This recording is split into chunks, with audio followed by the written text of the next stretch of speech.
안녕하세요. 7월 27일 월요일 아침입니다. 말씀과 함께 새롭게 여는 소망의 아침을 시작하겠습니다.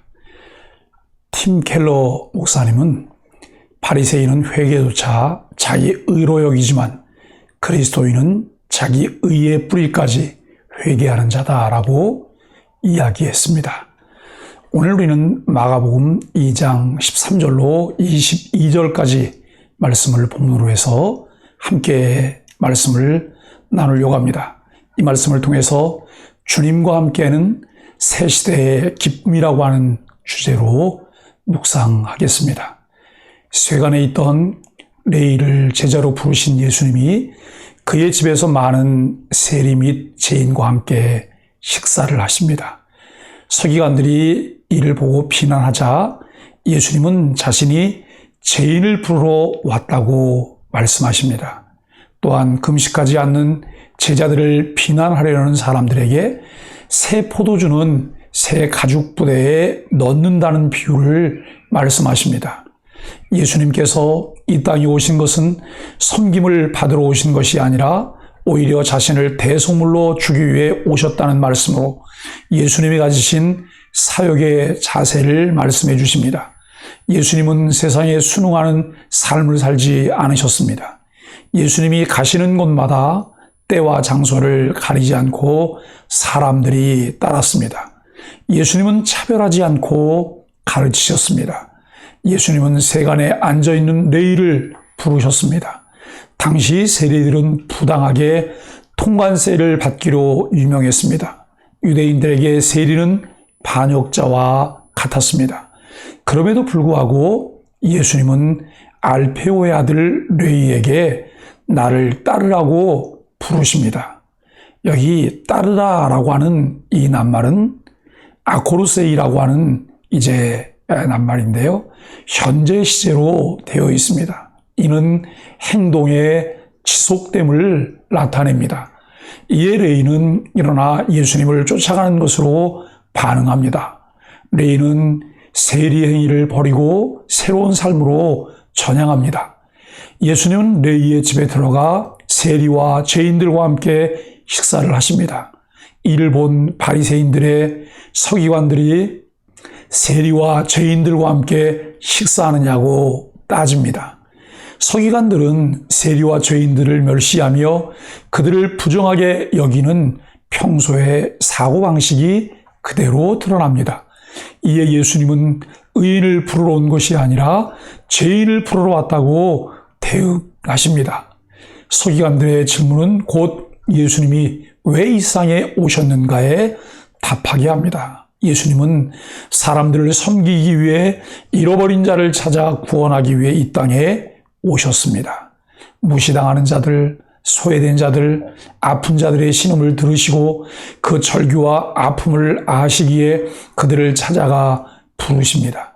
예수님을 만난 사람은 누구나 인생의 의미와 풍요로움을 깨닫게 됩니다.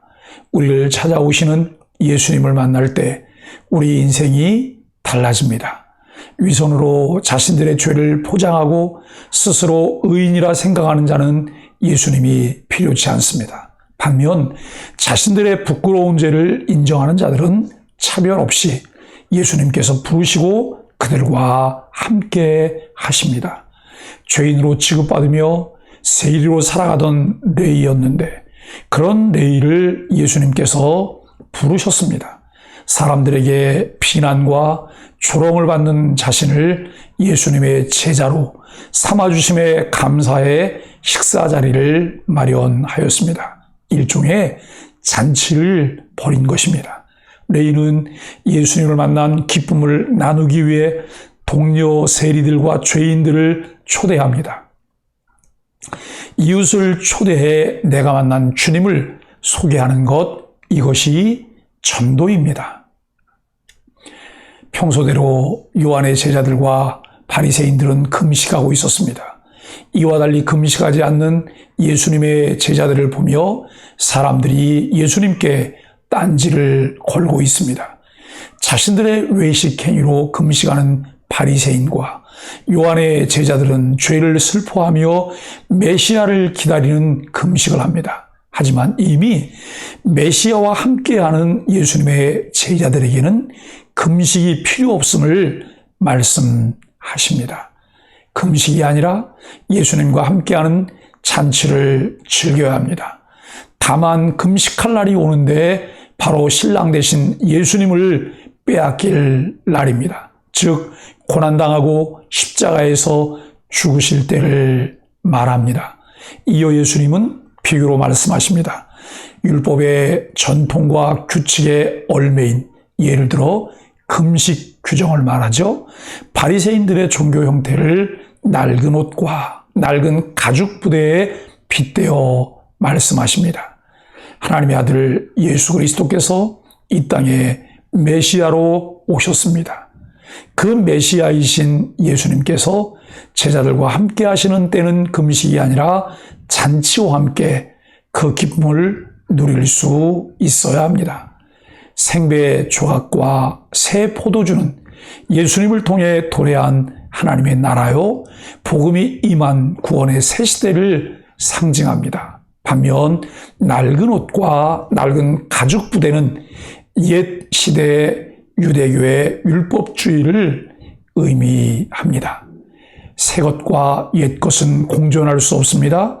예수님은 옛 것을 허물고 새로운 시대를 여십니다. 우리가 예수님을 믿으면서도 버리지 못하는 오래된 습관이 무엇인지 살펴보며 주님과 함께 새 시대를 열어가는 기쁨을 누리시게 되기를 바랍니다. 함께 기도하겠습니다. 주님이 새롭고도 유일한 살 길을 내어주셨는데 무지하여 여전히 옛 생활과 세상 방식을 고집하려 했음을 회개합니다. 새날을 주신 주님을 기뻐하며 새 소망을 가진 자답게 살게 하소서. 아픔과 고통을 당하는 이들에게 의사로 오신 주님을 확신 있게 전하도록 믿음과 용기를 주소서. 기도하겠습니다.